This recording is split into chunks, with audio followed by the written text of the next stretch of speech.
Martha Show. I had such an enjoyable evening last night. It was like one of a kind of evening. I attended the 100th anniversary birthday celebration. Did I just say that again? 100th anniversary, yes, birthday celebration of the beautiful Plaza Hotel right here in Manhattan. And I was asked so many times, what are your memories of the Plaza? And I said, well, I used to go when I was in college. Oh, look at those fireworks. It's just incredible. I used to go and have drinks at the Trader Vic's at the Plaza. When parents came in, that was one of our favorite places to go from when I was at Barnard College. And then, of course, there are the weddings. I went to Michael Douglas's wedding there when he married Catherine Zeta-Jones. And then, of course, there are the trysts that occur at the Plaza. I won't talk about those. And I took some wonderful photos last night. Here's one of the fireworks. Incredible Grucci fireworks. I don't think they've ever done a more beautiful display coming out of all the windows. Actually, it looked like they were coming out of the windows, but then I studied them afterward. They had little boxes wired to the facades of the building, the north and the east facade. Look at that, in X's. They had a 100 in fireworks. They had beautiful plumes shooting off the roof. It was, oh, there they go. Oh, it was incredible. But the most talked about feature of the whole evening was the incredible cake made by Ron Ben Israel. Take a look at this. One of New York's beloved landmarks, the Plaza, is celebrating its 100th birthday. The hotel opened in 1907 and cost $12.5 million. At that time, it was one of the most expensive buildings ever erected in the city. To commemorate this historic occasion, chef and artist Ron Ben Israel was summoned to duplicate the exterior of this famous French Renaissance-style building. This is definitely the biggest project I've done. The challenge was to do a cake that will be 8 feet tall, by 6 feet wide, by 5 feet deep. And we had 4 weeks to do it. The whole cake started with powdered sugar. 1,800 pounds of powdered sugar went into the kitchen and out of the kitchen in the form of sugar dough. One big reason that I was very attracted to build a structure like that in cake and sugar was there are thousands of little details. So I started with the photographs and architectural drawings of the building, and we were able to find on the web, by using Google Earth, actual 3D modeling of the building, that we could even get the camera from the top. So this gave us a sense of how the building is done. So once we had the drawings to scale, we could cut each piece and start replicating it. Inside Ron's bakery, 17 artisans worked feverishly to put all the pieces of this puzzle together, using various methods of sculpting sugar. Everything started very small. We did one window, one brick, and then in order to multiply it, after creating the prototype, we made molds out of silicone. In order to get the look of real bricks, we actually used, rather than food color, cinnamon, nutmeg, cardamom, allspice, ginger, and a touch of clove. Just like a gingerbread house, Ron used sugar paste to attach every single piece. We have over 180 individual molds that were made for each element in the building.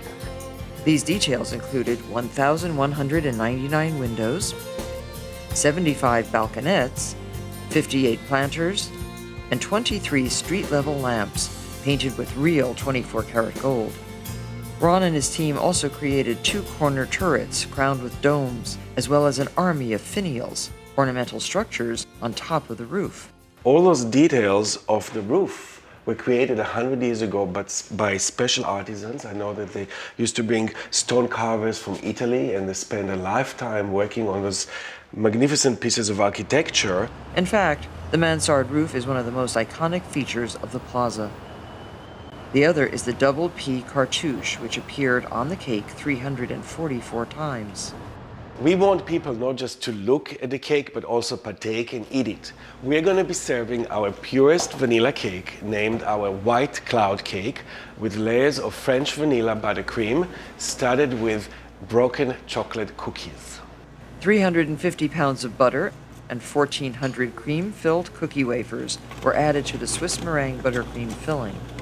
Since the actual cake portion is going to be the sidewalk and the street, We will tint our fondant icing with powdered black licorice and then roll a very thin layer of that tinted fondant on top of the buttercream.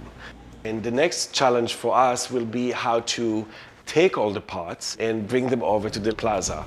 Ron's Couture Gâteau traveled uptown to Fifth Avenue, right outside the famed hotel. I'm not going to show you how the cake is being put together. We do need to keep some secrets for ourselves. Ron would, however, let us watch as he and his team applied the finishing touches to the 3,900-pound cake that served 1,000 people at the anniversary party. Costing $120,000, Ron's beautifully crafted confection is sure to be remembered for years to come.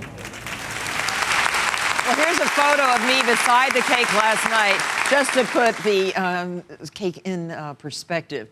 And it was gigantic and delicious, too. Ron Ben Israel is sitting in the audience along with David Mon, who was the designer of the special events. And it was a most beautiful evening. I really had a great, great time. Oh, do you have something for me? Oh. Last night I didn't get a chance to eat the cake. So you have the lamppost and the famous cartouche. Oh, thank you so much. What a great memory. This can just stay in my office. This can, and this we have to eat. That's cake. Okay, I will eat the cake. Fantastic. And your flowers, everything, were just beautiful, David. It was really fantastic. Well, how long did you prepare for this big event, David? About 6 months we worked on it. And what was the biggest challenge of all? I think the biggest challenge is, we have Times Square and we have 42nd Street, 59th and 5th Avenue to close it down for a firework display, which you saw earlier, covered the entire building, the first ever and the largest ever on any structure in New York City. So that was the challenge. I just kept snapping pictures the whole time. I got some really good ones of the fireworks, but it was incredible. People were in awe.